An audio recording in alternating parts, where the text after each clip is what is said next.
Greetings, math fans. All right, so today what we're going to talk about is graphing secant of x, y equals secant of x, and y equals cosecant of x. So let's just kind of start out here with y equals cosecant of x. All right, well, you guys know that cosecant of x is really just the reciprocal of sine of x. All right, so that's like graphing just the reciprocal of that. And there are a couple important things I think we need to talk about first. First of all, we have some issues with a couple points of sine of x. Okay, and what are the issues? Well, isn't it when something is zero, right? When it's undefined? What do we have when something is undefined? Well, you can't necessarily draw that on there, and some of you might be thinking maybe a hole, but just something even more so is we're going to talk about if it's 1 over 0, we're going to have an asymptote. Okay, that's actually pretty key. So whenever it's undefined, whenever it is undefined, we have an asymptote. So let's make a quick t-chart of sine x and y, and we're going to do this is going to be 0 and pi over 2 and pi and 3 pi over 2 and 2 pi. Okay, so sine of 0 is 0, sine of pi over 2 is 1, sine of pi is back to 0, sine of 3 pi over 2 is negative 1, and then this goes back to 0 again. So you guys agree, actually, at every one of these points, I'm going to have, it's undefined, so I'm going to have an asymptote. All right, so let's kind of think about what this is going to look like. All right, so let's graph. It's really very similar to what sine is, right? Let's say, this is going to be pi over 2. This is going to be pi, 3 pi over 2, and 2 pi. And this is 1 and negative 1. All right, so let's stick our asymptotes at 0,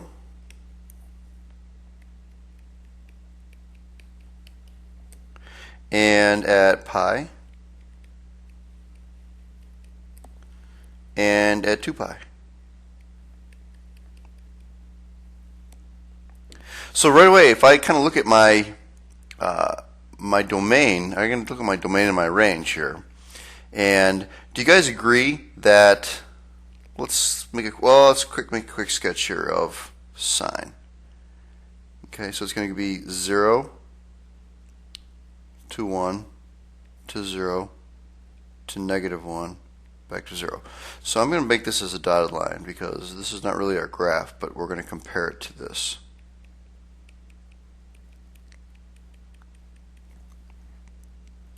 And if I look at pi over 2, let's go back to this. So let's look at the reciprocal of this back in our t-chart. If I do the reciprocal of 1, isn't it just 1?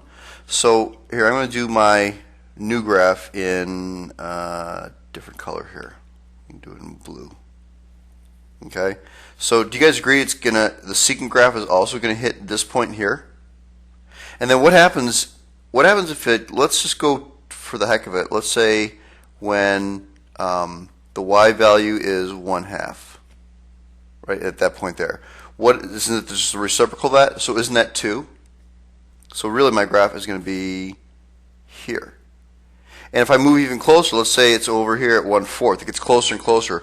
Well, isn't the reciprocal 4?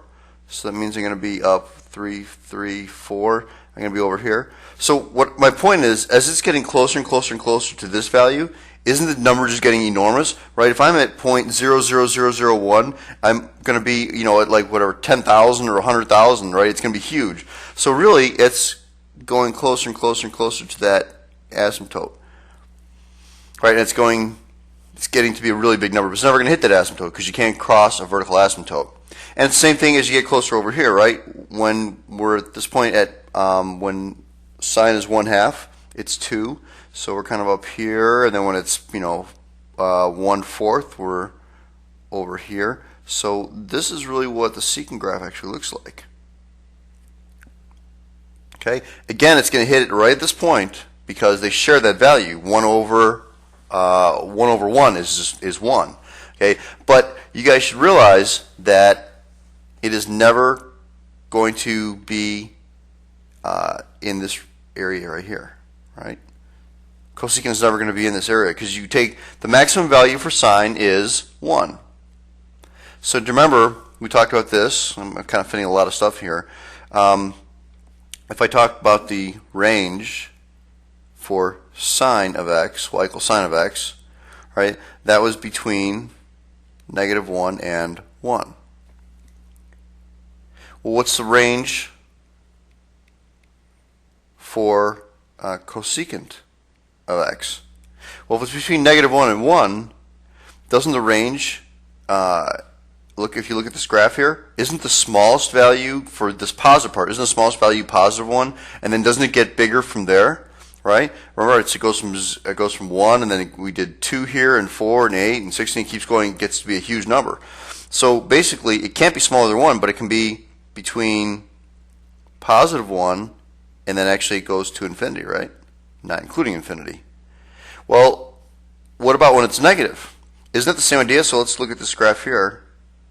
Here it's negative at 3 pi over 2. And it's the same thing when it's -1/2. Isn't it going to be -2? So it would be here. So the graph is going to look like this. All right, same thing on this side. All right, so the range, this is to kind of combine this together here. It's from -infinity to -1 union 1 to infinity. Okay, that's important. That is the range for cosecant of x. All right, and kind of fit some stuff in here. The domain are my x values. Now, it's a little tricky, but I want you to think about it. What can x be? Well, can't x be just like in sine? Can it be anything? Well, it almost can be anything, but what can it be? It can't be where the asymptotes are. So the domain is -infinity to +infinity. But x cannot be equal to what? It can't be equal to everything where you see an asymptote. Well, it can't be equal to 0 or pi or 2 pi or 3 pi. So you say x cannot be equal to n pi, where n is an integer. Okay? So you need to know that, math fans. This is your, right here, this is your range, and this is your domain. Okay, you have to know that. Very important to know that. All right, so that's part of it, right? Knowing the domain and the range, but also graphing it. So if you notice, what I had to do first is if I draw a cosecant graph, a sine graph, I can draw a cosecant graph. I basically need to draw my asymptotes wherever it crosses the x-axis. Okay, because really where it's crossing the x-axis, that's where it's equal to 0, and 1 over 0 is undefined. That's where you have an asymptote. All right? So let's actually just try a nice little friendly problem here. We'll delete this. And let's do y is equal to 2 cosecant of 1/2 x. So basically what we're going to do here, math fans, is we're just graphing a sine graph. That's all we're doing. So we're going to graph y equals 2 sine of 1/2 x. Well, you guys already know how to do that. I do 1/2 x less than or equal to, it's between 0 and 2 pi.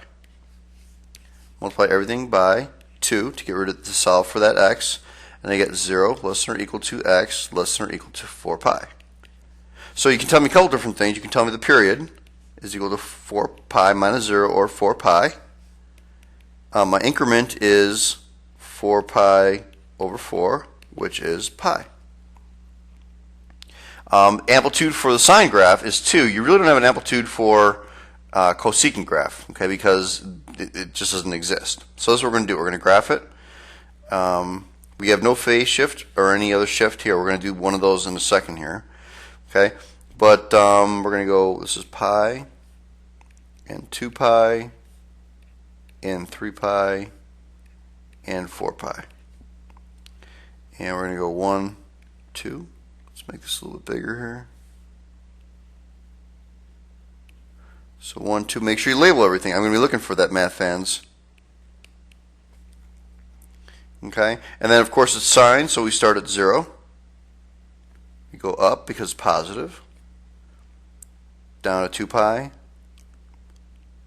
3 pi, and then 4 pi. Okay, so we'll just actually do this in.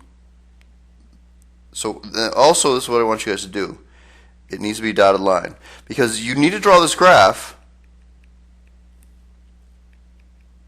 but that's not part of your answer. And I'll tell you, if you actually draw that with a solid line and that's part of your answer, I'm going to take a point off because truly the sign graph is not part of the graph. Anything that's a dotted line, math fans, is always a dotted line. If it's not part of the graph, it's a dotted line. So that's the dotted line, and then what you're going to say is, I've got to draw the asymptotes. Well, where are the asymptotes going to be? Wherever it crosses 0. So here it is. It crosses 0 right there. It crosses 0 right there. And that's like the x-axis, right? Quotes x-axis. And then right here. Okay. And then it's really easy once you have that. We'll do this again in blue. This is your graph. It looks like this. A little closer to the asymptote maybe. Okay? That's it, math fans. That is a graph of y equals 2 cosecant of 1/2 x. That's pretty easy. But remember, it's just the blue part. All the other stuff is dotted line. That's to aid you in creating the graph, but that's it. So as long as you know how to graph the sign of whatever that is, you're good to go. Okay? You just need to kind of sketch all that and draw your asymptotes and then sketch in your graph. All right, so let's do one kind of complicated one. Y is equal to negative 1 minus 2 cosecant of, we'll say 1/2 x minus pi over 2. There you go. Brutal. Brutal. All right, well, let's give it a shot here. I'm graphing negative 1 minus 2 times the sine of 1/2 parentheses x minus pi over 2. Okay, well, you guys all know how to do that. Let's just set up our inequality. Okay, that's between 0 and 2 pi. Remember, don't forget, you got to multiply by, got to get rid of the 1/2 first, right? That's important. So we're going to multiply everything by 2.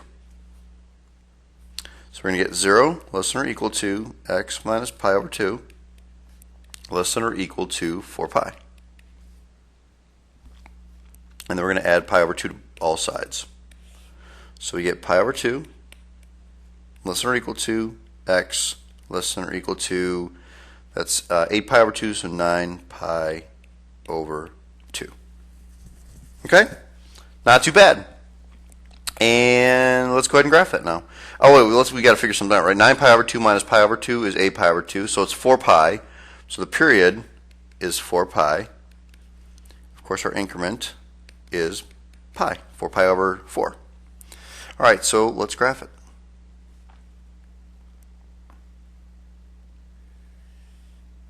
You leave a little more room on the bottom because we have our shift of negative 1. But I want to make this nice and roomy here. Okay, so we're going to start out here at, remember this is this guy right here, between pi over 2. So this is pi over 2. And then we're going to go skip, and this is going to be 3 pi over 2 because we're going advancing by pi. And 5 pi over 2. And 7 pi over 2. And 9 pi over 2. Okay, and again, we have our endpoints, pi over 2 and 9 pi over 2, just like our compound inequality. All right, we're shifting down negative 1. So negative 1, and our amplitude in quotes, because it's not really an amplitude, is 2. So that means I'm going to go 2 on either side, just to help us out here.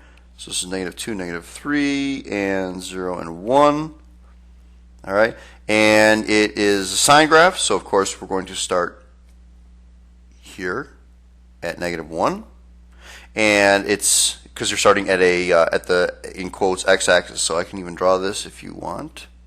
That probably does help. It's your new x-axis. Okay, and it's negative sine, so we're going down. And our amplitude, I said, was 2. So you've got your -1 at 3 pi over 2.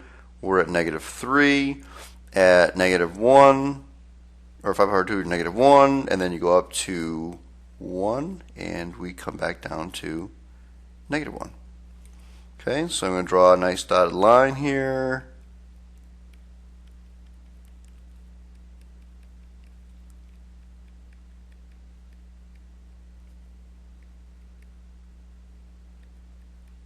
Okay, that is your sine graph. And then, of course, what we're going to do is where it crosses the, in quotes, x-axis, which is, of course, at -1, that's where your asymptote's going to be. Okay, so let's draw our asymptotes are right here. And here.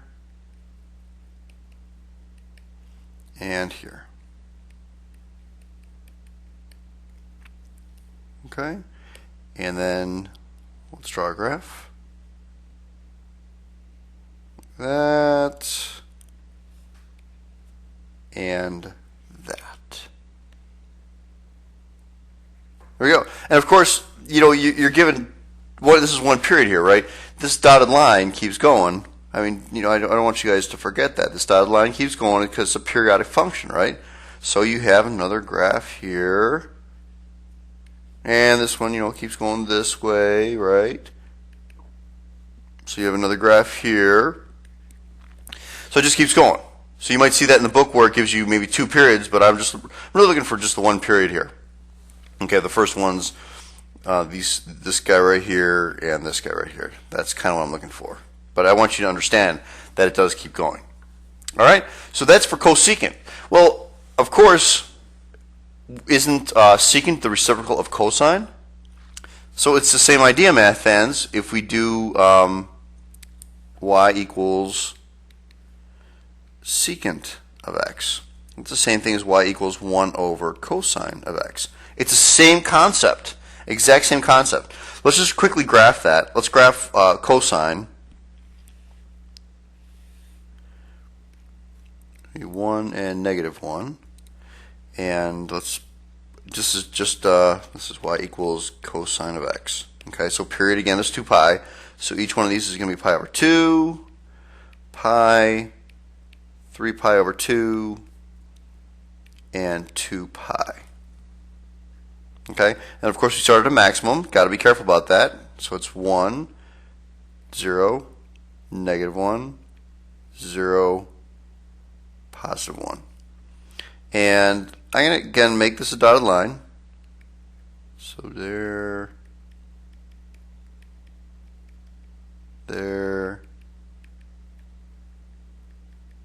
and there. Okay, that's okay. It's not the greatest. So same concept. What happens when it crosses 0? Well, at pi over 2, cosine of pi over 2 is 0, so the secant of pi over 2 is undefined. So what are we going to do there? We are going to draw a nice, friendly asymptote. Okay, and also at 3 pi over 2, we're going to draw an asymptote. All right, and it's again the same. Let's go to the one by pi, right? You guys agree that the cosine of pi is going to be -1, and the reciprocal of -1 is -1. So when we're actually this point right here is going to be part of your secant graph, and then it's the same concept. As you get like close here to -1/2, the reciprocal is -2, and as we get closer and closer to that asymptote, right, it gets to be a smaller value for cosine, like, you know, it could be 0.1, and the reciprocal of 0.1 is 10.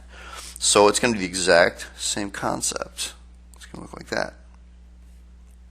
And here it's going to be the same thing.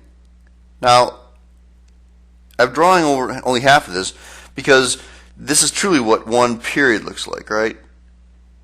So you may see that in the book, and that's actually what I'll accept. Just like that is fine. But I want you to understand that really this dotted line continues, and this really, it looks like this.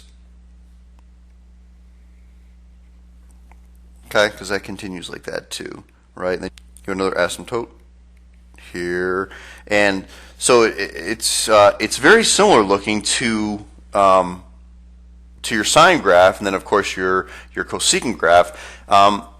If you look at it, what's the only difference? Isn't it just crossing? Aren't the asymptotes crossing in different places? So let's actually talk about that real quickly. Let's first talk about our domain. Actually, the range is easier, so we're going to talk about the range first. Do you guys agree that the range is the same as a cosecant graph?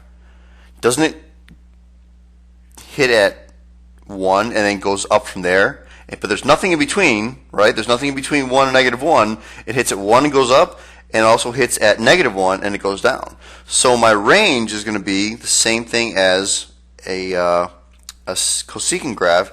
It's going to be from -infinity to -1, bracket, union, 1 to +infinity. That's my range. Got to know that. Domain's a little bit different. Let's actually, here I'm going to put the domain over here. Isn't the domain, again, all the numbers? Isn't all real numbers? So we're going to say -infinity to infinity. But what can it be? Well, now we've got pi over 2 and 3 pi over 2, and so every pi over 2. How do you write that in notation here? Well, it's all real numbers except x cannot be equal to every pi over 2. So the way you write that is this. N pi, right? Do you guys agree? That would give you pi and 2 pi and 3 pi, but it's n pi plus pi over 2. So when n is, for example, n is 0, it's 0 times pi is 0, plus pi over 2 is pi over 2. There we go. There's our first one right here. Okay, when n is 1, that's pi plus pi over 2 is 3 pi over 2. That gives us our second one. So x is equal to n pi plus pi over 2, but it's not equal to it, right? Because it can't be an asymptote. So x is not equal to n pi plus pi over 2, where n is an integer.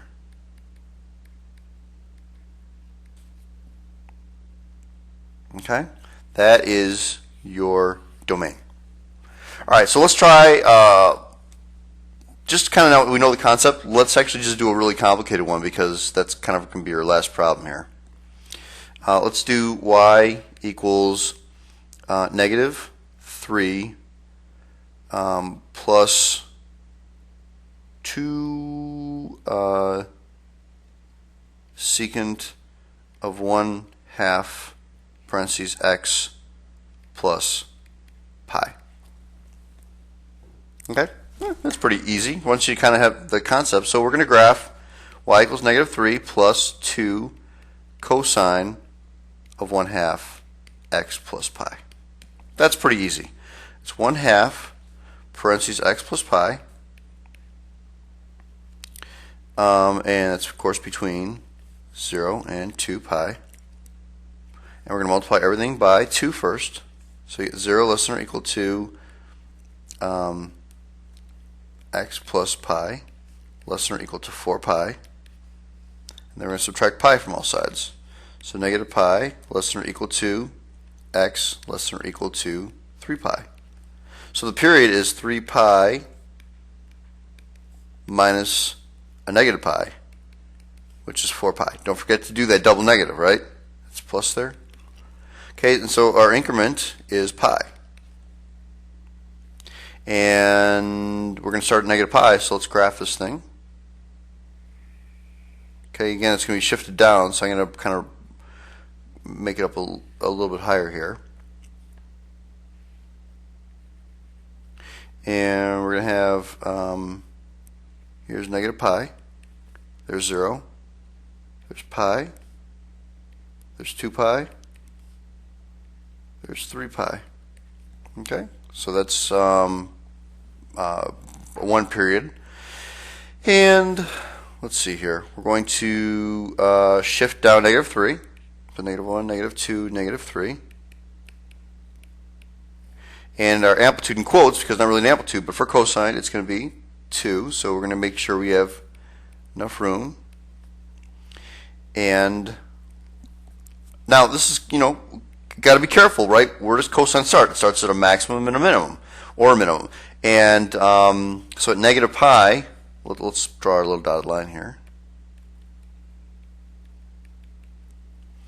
It's going to start at a maximum because it's positive. So we're going to start at -1. All right, and then we're going to go to 0. It's one of our points, and then we're going to go to a minimum. Then we're going to go to 0, and then we're going to go to a maximum. Now again, it's very tempting to use caveman style. Okay, it's very, very tempting. But what you need to do is you need to draw it kind of nice curve here with, again, all dotted line. So there's that one, and that one. Okay, and then this one. All right, so there is your cosine graph. And then let's fill in our asymptotes here. Okay, where it crosses the, in quotes, x-axis. So right here. And right here. All right. Once you have that, man, it's totally a total piece of cake. Total piece of cake. There's your asymptote. So it's going to go like that. It's going to look like that. And it's going to look like that. Okay, that's only that is solid is the answer in blue here. Okay, so basically, let me talk about a couple of the pitfalls that people make mistakes on. Okay, it's really kind of brutal, and if you make these mistakes, first of all, probably the biggest mistake that people make is they don't draw the sine or the cosine graph correctly, or I give you a secant and you draw a sine graph. Remember, secant goes with cosine, and cosecant goes with sine. That's really, really important. And so people kind of mess that up. This is another really goofy mistake. People wind up drawing this dotted line, and that's it. They leave the dotted line. They forget to actually draw the blue line. So they're used to drawing the cosine graph for this one, so they draw the cosine graph and then they're done. They kind of forget about it. You guys have to remember, if it's a secant graph, you got to draw the cosine graph, but that's dotted, and then you got to finish and draw your secant graph. Okay, so that is actually probably the biggest mistake, is just drawing the wrong sine cosine, or just drawing it and not drawing the secant graph. All right. Another issue that I've seen is people do not they don't draw the asymptotes in there. Okay, I need to see, in order to get full credit, I really want to see the dotted line for both, like for this example, for both the cosine and for the asymptotes. You have to have the asymptotes in your picture. Okay, it's got to be in dotted line. But those are kind of the main pitfalls. Just make sure you're good at graphing sine and cosine. That's all I can tell you. All right, and make sure you know the domain and the range. Okay, again, for like this one right here. Well, I'm not going to ask you necessarily particularly for this one, but you can, for our secant graph, it can't be equal to n pi plus pi over 2, because it can't be every pi over 2, or at like 3 pi over 2, 5 pi over 2, etc. And then for cosecant, it can't be every n pi. It can't be 0, pi, 2 pi, 3 pi. All right, that's it, my fans. You guys have a great day. Adios. Goodbye.